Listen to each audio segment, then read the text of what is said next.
الحمد لله نحمده ونستعينه ونستغفره ونؤمن به ونتوكل عليه ونعوذ بالله من شرور أنفسنا ومن سيئات أعمالنا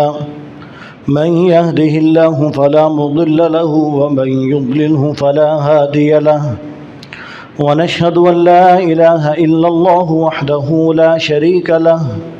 ونشهد أن سيدنا ومولانا محمدا عبده ورسوله قال الله تبارك وتعالى في القرآن المجيد والفرقان الحميد وما محمد إلا رسول قد خلت من قبله الرسل أفإن مات أو قتل انقلبتم على أعقابكم وقال الله تبارك وتعالى إن الله وملائكته يصلون على النبي يا أيها الذين آمنوا صلوا عليه وسلموا تسليما درود شریف اللهم صل على محمد وعلى آل محمد كما صليت على إبراهيم وعلى آل إبراهيم إنك حميد مجيد اللهم بارك على محمد وعلى آل محمد كما باركت على إبراهيم وعلى آل إبراهيم إنك حميد مجيد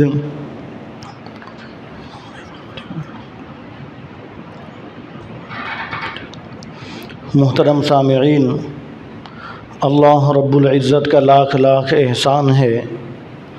کہ اللہ تعالیٰ نے ہمیں جمعۃ المبارک کے لیے حاضر ہونے کی توفیق عطا فرمائی، اور ان لوگوں پر اللہ تعالیٰ کا زیادہ فضل کہ جو وقت سے پہلے تشریف لائے، اس لیے کہ جو جتنا پہلے آتا ہے اس کو اجر و ثواب اتنا اللہ تعالیٰ زیادہ عطا فرماتے ہیں۔ جس طرح آپ حضرات کو معلوم ہے ہوگا کہ آج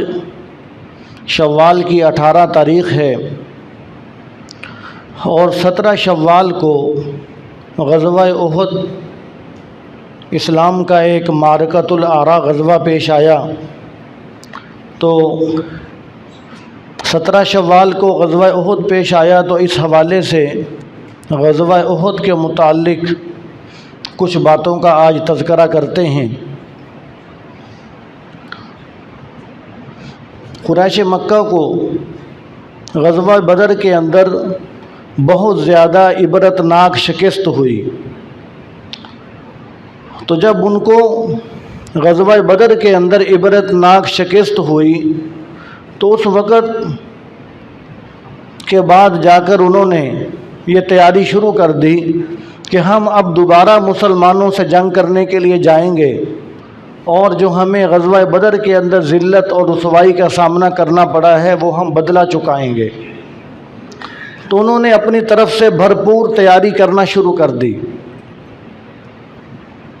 اور وہ 3000 کا لشکر لے کر اور 3000 اونٹ لے کر 200 گھوڑے لے کر اور اس طرح کا اور ساز و سامان لے کر وہ مدینہ منورہ کی طرف روانہ ہوئے۔ تو آپ صلی اللہ علیہ وسلم کو پتہ مل گیا، اطلاع مل گئی کہ جو کفار ہیں وہ مسلمانوں پر حملہ کرنا چاہتے ہیں، اور آپ صلی اللہ علیہ وسلم کو جب اطلاع ملی تو آپ نے صحابہ کرام سے مشورہ کیا کہ ہمیں مدینہ منورہ کے اندر رہ کر ان کا مقابلہ کرنا چاہیے، اپنا دفاع کرنا چاہیے، یا مدینہ منورہ سے باہر جا کر ان سے لڑائی کرنی چاہیے۔ تو آپ صلی اللہ علیہ وسلم نے ارشاد فرمایا کہ مجھے اللہ تبارک و تعالیٰ نے خواب کے اندر یہ دکھلایا ہے کہ میں ایک مضبوط زرہ کے اندر ہوں اور گائے کو ذبح کیا جا رہا ہے۔ تو آپ صلی اللہ علیہ وسلم نے فرمایا کہ اس کی تعبیر یہ ہے کہ مضبوط زرہ سے مراد مدینہ منورہ ہے، اور گائے کو جو ذبح کیا جا رہا ہے اس کا مطلب یہ ہے کہ کچھ ہمارے ساتھی شہید بھی ہوں گے۔ تو آپ صلی اللہ علیہ وسلم نے فرمایا کہ میری رائے یہ ہے کہ مدینہ منورہ میں رہ کر اپنا دفاع کیا جائے۔ تو جو بڑے صحابہ کرام تھے ان لوگوں کا اکثر حضرات کا مشورہ یہ آیا کہ یا رسول اللہ، اگر ہم مدینہ منورہ میں رہ کر اپنا دفاع کریں گے تو کافر یہ سمجھیں گے کہ شاید مسلمان ہم سے ڈر گئے، تو اس لیے ہمیں چاہیے کہ ہم مدینہ منورہ سے باہر نکل کر ان سے جنگ کریں تاکہ کافروں پر ہمارا مسلمانوں کا رعب بیٹھ جائے۔ تو آپ صلی اللہ علیہ وسلم نے ان حضرات کا مشورہ مان لیا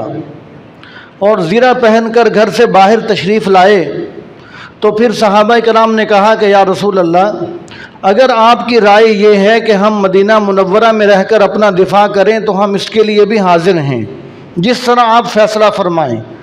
تو آپ صلی اللہ علیہ وسلم نے ارشاد فرمایا کہ کسی نبی کے لیے یہ بات مناسب نہیں کہ وہ زرہ پہن کر پھر اتار دے۔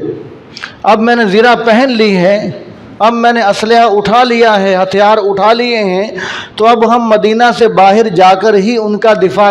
باہر جا کر ہی ان سے لڑائی کریں گے۔ تو جب وہاں پر پہنچے، غزوہ احد جہاں پر پیش آیا، احد کے مقام پر، تو آپ صلی اللہ علیہ وسلم نے حضرت عبداللہ بن جبیر رضی اللہ تعالیٰ عنہ کے ساتھ 50 تیر اندازوں کو مقرر کر دیا اور فرمایا کہ تمہاری ڈیوٹی یہ ہے کہ تم نے اس پہاڑی پر جمنا ہے، اس پہاڑی پر تم نے قائم رہنا ہے، پہرا دینا ہے۔ فرمایا کہ ہمیں فتح ہو یا شکست ہو، تم نے اس پہاڑی سے ہٹنا نہیں ہے۔ تو صحابہ کرام نے جب جنگ ہوئی، شروع ہوئی، جب مقابلہ ہوا، لمبا واقعہ ہے، پورا واقعہ ذکر کرنے کا وقت نہیں، تو جب لڑائی ہوئی تو ایک مرتبہ کافروں کو شکست ہو گئی اور کافر دم دبا کر بھاگ گئے۔ تو جب کافر دم دبا کر بھاگ گئے تو اس وقت جو حضرات صحابہ کرام اس پہاڑی پر تھے انہوں نے یہ سوچا کہ شاید کہ لڑائی ختم ہو گئی، اور ان سے اجتہادی خطا یہ ہو گئی کہ انہوں نے اس پہاڑی کو چھوڑ دیا، اور جو ان کے امیر تھے حضرت عبداللہ بن جبیر رضی اللہ تعالیٰ عنہ، وہ ان کو پکار کر کہتے رہے کہ تمہیں آپ صلی اللہ علیہ وسلم کا یہ فرمان یاد نہیں کہ آپ نے فرمایا تھا کہ ہمیں فتح ہو یا شکست ہو تم نے اس پہاڑی کو چھوڑنا نہیں ہے، لہٰذا اس پہاڑی کو نہ چھوڑو، اسی پر جمے رہو۔ تو صحابہ کرام کہنے لگے کہ جی آپ کا فرمان تو اس وقت تھا جس وقت لڑائی ہو رہی تھی، اب تو لڑائی ختم ہو گئی، اب تو ہمیں کافروں کا پیچھا کرنا چاہیے اور ہمیں مال غنیمت جمع کرنا چاہیے۔ تو صحابہ کرام نے اس پہاڑی کو چھوڑ دیا، اور جب پہاڑی کو چھوڑا تو خالد بن ولید جو ابھی تک کافر تھا، ابھی تک حضرت خالد بن ولید نہیں بنے تھے، اس نے آ کر دیکھا کہ یہ پہاڑی والی جگہ خالی ہے، یہ موقع اچھا ہے، تو اس نے اس جگہ سے مسلمانوں پر حملہ کیا، اور مسلمان احد پہاڑ اور اس پہاڑی کے درمیان پس کر رہ گئے، اور مسلمانوں کا بہت زیادہ جانی نقصان ہوا۔ اب اس کے اندر ایک دو باتیں سمجھنے کی ہیں۔ ایک تو یہ بات سمجھنے کی ہے کہ حضور صلی اللہ علیہ وسلم کی اطاعت، آپ صلی اللہ علیہ وسلم کی فرمانبرداری یہ اتنی ضروری ہے کہ اگر صحابہ کرام سے اجتہادی خطا بھی ہوئی ہے، آپ صلی اللہ علیہ وسلم نے فرمایا تھا کہ پہاڑی سے ہٹنا نہیں، صحابہ کرام یہ سمجھ کر کہ اب جنگ ختم ہو گئی، پہاڑی سے ہٹ گئے، تو آپ صلی اللہ علیہ وسلم کی اتنی بات نہ ماننے کی وجہ سے اللہ تبارک و تعالیٰ نے اس فتح کو شکست کے اندر بدل کر رکھ دیا۔ تو معلوم ہوا کہ جب آپ صلی اللہ علیہ وسلم کی نافرمانی کی وجہ سے ایک فتح شکست کے اندر بدل سکتی ہے، تو آپ صلی اللہ علیہ وسلم کی 20 نافرمانیاں کر کے ہم اپنی شکست کو فتح کے اندر کیسے تبدیل کر لیں گے؟ اگر ہم اپنی فتح چاہتے ہیں، مسلمان اگر فتح چاہتے ہیں، تو ان کی فتح صرف اور صرف آپ صلی اللہ علیہ وسلم کی اطاعت کے اندر ہے۔ آپ صلی اللہ علیہ وسلم کی فرمانبرداری کے اندر ہے، آپ صلی اللہ علیہ وسلم کی نافرمانی کے اندر مسلمان کبھی کامیاب نہیں ہو سکتے، جس طرح غزوہ احد کے اندر ایک اجتہادی غلطی کی وجہ سے فتح کو شکست کے اندر اللہ تعالیٰ نے بدل کر رکھ دیا اور مسلمانوں کو اللہ تعالیٰ نے یہ دکھلا دیا۔ اور دوسری بات یہاں پر یہ سمجھنے کی ہے کہ اس واقعے کو بنیاد بنا کر بعض لوگ صحابہ کرام پر نعوذ باللہ انگلی اٹھانے کی کوشش کرتے ہیں کہ جی صحابہ کرام شاید مال کیا ان کو ہرس تھا جو مال غنیمت جمع کرنے لگ گئے، حالانکہ ایسی بات نہیں ہے، اس لیے کہ جس طرح جنگ کرنا، کافروں سے مقابلہ کرنا یہ ایک جنگ کا حصہ ہے، ایسے ہی مال غنیمت جمع کرنا یہ بھی جنگ کا ہی حصہ ہے، یہ بھی جنگ کا ہی کام ہے۔ صحابہ کرام کوئی اپنی مال کی محبت کی وجہ سے کوئی مال غنیمت جمع نہیں کر رہے تھے، بلکہ صحابہ کرام جو مال غنیمت جمع کرنے گئے اس نیت سے گئے کہ مال غنیمت جمع کرنا بھی جنگ کا حصہ ہے۔ اور پھر دوسری بات یہ کہ جو مال جمع کرنا تھا صحابہ کرام نے، تو وہ مال وہاں پر یہ نہیں تھا کہ جس کے ہاتھ میں جو آیا وہ لے گیا، صحابہ کرام نے مال جمع کر کے آپ صلی اللہ علیہ وسلم کی خدمت میں پیش کر دینا تھا، صحابہ کرام نے خود نہیں رکھنا تھا۔ اگر اصول یہ ہوتا کہ ٹھیک ہے جنگ ختم ہو گئی اب لوٹ مار کرو، جس کے ہاتھ میں جتنا مال آیا وہ گھر لے جاؤ، پھر ہم کہہ سکتے ہیں کہ جی شاید صحابہ کرام کے دل میں مال کی محبت تھی، حالانکہ ایسی بات نہیں۔ اگر مال غنیمت جمع کرنا بھی تھا تو صحابہ نے سارا جمع کر کے حضور کی خدمت میں پیش کر دینا تھا، اور حضور صلی اللہ علیہ وسلم نے خود مجاہدین کے اندر اور جو اس کے مال غنیمت کے تقسیم کرنے کے جو مصارف ہیں آپ صلی اللہ علیہ وسلم نے وہاں پر خود خرچ کرنے تھے، اس لیے صحابہ کرام پر یہ اعتراض نہیں کیا جا سکتا۔ پھر دوسرا، اگر انہوں نے اس پہاڑی کو چھوڑا بھی ہے صحابہ کرام نے تو وہ اجتہادی خطا کی وجہ سے انہوں نے جان بوجھ کر آپ صلی اللہ علیہ وسلم کی نافرمانی نہیں کی، اجتہادی خطا ہوئی، اور یہ جو خطا بھی ہوئی تو اس خطا کے بعد اللہ تعالیٰ نے ان کو معاف فرما دیا، اور قرآن پاک کے اندر اعلان فرما دیا کہ میرے صحابہ مجھ سے راضی ہیں، میں ان سے راضی ہوں، تاکہ قیامت تک کوئی آنے والا انسان میرے پیغمبر علیہ السلام کے صحابہ پر انگلی نہ اٹھائے۔ اس لیے کہ جس طرح انبیاء علیہ السلام چنے ہوئے ہیں، ایسے ہی تمام انبیاء علیہ السلام کے سب صحابہ بھی چنے ہوئے ہیں۔ اور پھر دوسرا، اس غزوہ احد کے اندر مسلمانوں نے بہت زیادہ آپ صلی اللہ علیہ وسلم پر، دین پر، اللہ تعالیٰ کے نام پر اپنی جان قربان کرنے کے مظاہرے کیے۔ حضرت سعد بن ابی وقاص رضی اللہ تعالیٰ عنہ فرماتے ہیں کہ غزوہ احد شروع ہونے سے پہلے، لڑائی شروع ہونے سے پہلے ایک ساتھی صحابی حضرت عبداللہ بن جہش رضی اللہ تعالیٰ عنہ مجھے کہنے لگے کہ اے سعد آ جاؤ ہم ذرا اکیلے ہو کر دعا کر لیں۔ دونوں نے کیا خوبصورت دعا مانگی اللہ تعالیٰ سے۔